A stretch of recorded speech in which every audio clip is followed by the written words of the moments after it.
नमस्कार, मैं समर भूमि रोहित शर्मा। यहाँ पर लगातार कार्यक्रम चल रहे हैं कई घंटे से है और आज पार्टी एससीसीआई कम्युनिस्ट का स्थापना दिवस भी है। इसमें मुख्य वक्ता थे उड़ीसा राज्य कमेटी के सेक्रेटरी शंकर दास गुप्ता जी।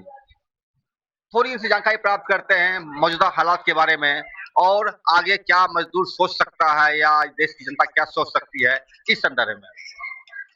दास गुप्ता जी, ये जो मौजूदा हालात है जो आपने बयां किया और वो हालात ये दिखाता है कि एक तरफ जब लोग धरना देते हैं, अनशन करते हैं गांधीवादी तरीके से लद्दाख में सोनम वांगचुक, तो उनको गोली मार दी जाती है, जेल में डाल दिया जाता है। जब लोग चुनाव लड़ करके सत्ता प्राप्त करने की कोशिश करते हैं ममता बनर्जी बंगाल में, वहां पर 2 लाख फौज भेज करके जो है पूरे सत्ता को नियंत्रित कर रहा है चुनाव आयोग माध्यम से।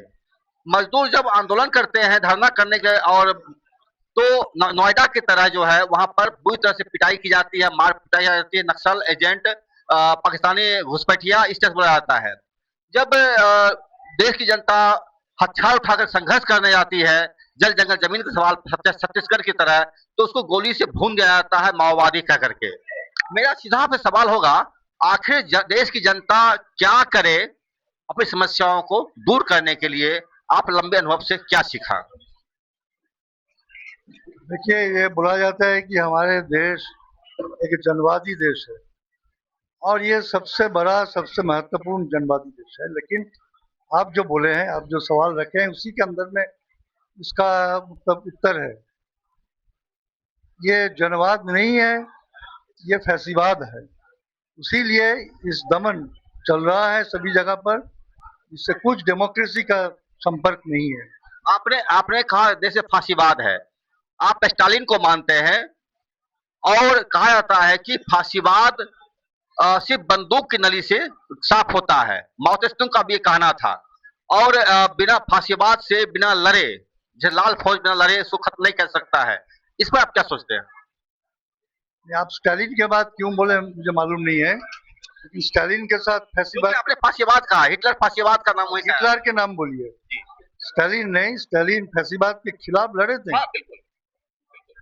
जो मतलब सेकेंड वर्ल्ड वॉर हुआ, सेकेंड वर्ल्ड वॉर में हिटलर के खिलाफ, हिटलर के फैसीवादी जो रिपीट कर देता हूँ, हिटलर के फांसीवाद के खिलाफ स्टालिन ने लड़ा था, बंदूक से लड़ा था, खून डाला गया था।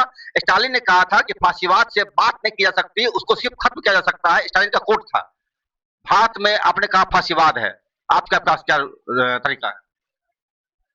नहीं, सेकेंड वर्ल्ड वॉर में कॉमरेड स्टालिन के नेतृत्व में जो फैसीवाद के खिलाफ जो लड़ाई हुआ, संघर्ष हुआ, युद्ध हुआ, उससे ही फैसीवाद खत्म हो गया। ऐसे नहीं, उससे जर्मनी का, हिटलर के नेतृत्व में जो जर्मनी के जो फैसीवाद के जो मिलिट्री ताकत था उसका खत्म हुआ था। लेकिन फैसीवाद यही है कि पूंजीवाद जब अपना मतलब खत्म के रास्ते में जाते हैं तो फैसीवाद को अपनाते हैं हर देश में, हमारे देश में। इसीलिए फैसीवाद को खत्म करने के लिए दुनिया भर में मजदूर वर्ग को संघर्ष करना है और देश देश में पूंजीवाद को उखाड़ के समाजवाद को स्थापना करना है, तभी फैसीवाद जड़ से खत्म होगा। तो संघर्ष कैसे? आपने मैंने चारों रूप बताया, अनशन करने से, विरोध करने से, बंदूक उठाने के बाद, चुनाव लड़ने के बाद, तमाम तरीके से जनता कुचल दी जा रही है भारत में। रास्ता क्या? रास्ता क्रांति के रास्ता है, क्रांति के रास्ता है। बंदूक है कि कुछ है वो दूसरा बात है, लेकिन क्रांति मतलब राज सत्ता के परिवर्तन, राज सत्ता, सरकार के परिवर्तन सिर्फ नहीं, राज सत्ता के परिवर्तन। ये पूंजीवादी राज सत्ता के परिवर्तन करके समाजवादी राज सत्ता के स्थापना करना चाहिए, तभी फैसीवाद को हम लोग उखाड़ सकते। अब मुझे इंस्ट्रक्शन दिया गया कम सवाल पूछना है आपसे, इसलिए मैं एक सवाल और लास्ट पूछ लेता हूँ। मौजूदा दौर में ईरान और अमेरिका युद्ध लड़ रहा है। ईरान की आबादी 9 करोड़ है और वो अमेरिका के सामने डट के खड़ा है, लगातार लड़ रहा है। हम भारतीयों की आबादी 150 करोड़ है, हम अमेरिका के सामने रेंग रहे हैं।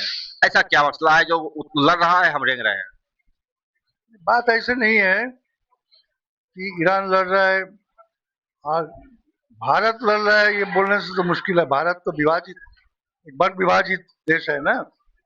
देश के जनता अमेरिका के खिलाफ है, लेकिन देश के जो सरकार है, जो केंद्र सरकार है, वो देश के मालिकों के सरकार है, वो अमेरिका के साथ दोस्ती कर रहा है। लेकिन इस देश के जनता अमेरिका के खिलाफ है, सभी साम्राज्यवादी देश के खिलाफ।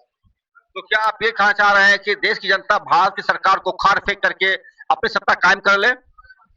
सिर्फ भारत सरकार नहीं, पूंजीपति वर्ग के जो राज सत्ता है, पूंजीपति वर्ग के राज सत्ता, उसको उखाड़ने पड़ेगा।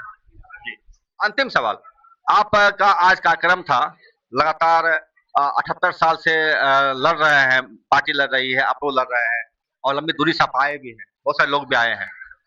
क्या मैसेज आज का यहाँ से है देश की जनता के लिए आपका? मैसेज तो हम लोगों का एक ही है, देश के जनता को सचेत रहना पड़ेगा कि ये इस देश के राज सत्ता पूंजीपति वर्ग के हाथ में है।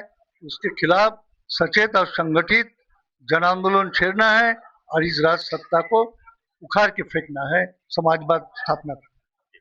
बहुत बहुत शुक्रिया आपका। इंस्ट्रक्शन था कम शब्दों में बात करनी है। चैनल देखिए, लाइक कीजिए, शेयर कीजिए, हमसे जुड़े रहिए। नमस्कार।